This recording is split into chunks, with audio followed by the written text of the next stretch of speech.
კარგი არის თუ არა ეს მოტოციკლეტი Honda Rebel 1000 DCT ავტომატიკა დამწყებებისთვის. და პასუხი არის უფრო არა ვიდრე კი. 1100 კუბიანი 86 ცხენიძალიანი მოტოციკლეტი თვალსი 86-85 აღარ 80-90 ფარგლებშია.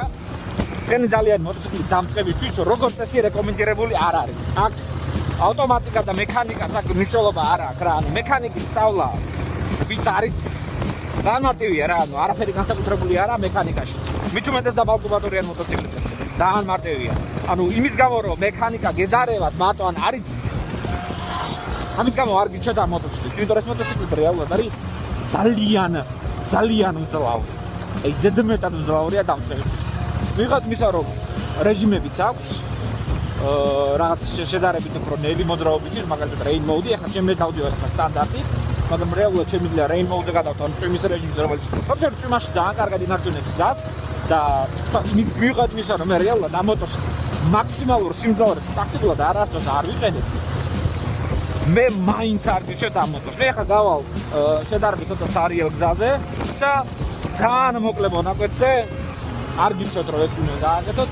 ძალიან მოკლე მონაკვეთზე 100 კმ/სთ-მდე, 100-მდე მეტი არა, 100 კმ/სთ-მდე ავიყვან ამ მოტოციკლს. და ნახავთ რამდენად სწრაფი მოტოციკლია და რამდენად სპირტკლია. მიუხედავად იმისა, რომ ეს არის რეალურად კრუზერი, საკმაოდ მძიმე, საკმაოდ ცუდი აეროდინამიკით, მაგრამ მაინც ძალიან მძლავრი და ძალიან სწრაფია.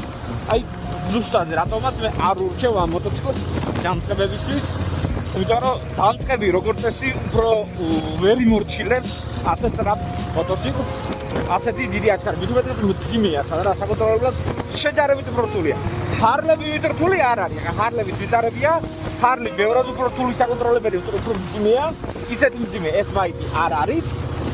მაგრამ მაინც დამწყებებისთვის ეს არის აი ძალიან დიდი მინუსი ჩემთვის. ძალიან სწრაფია. ეს რაღაცა ზოგადად არ გირჩევთ რომ გააკეთოთ. მხოლოდ სარიელ გზაზე, მხოლოდ და მხოლოდ მაშინ, როდესაც მოტოციკლეთის დამორჩილება კარგად იცით შედარებით.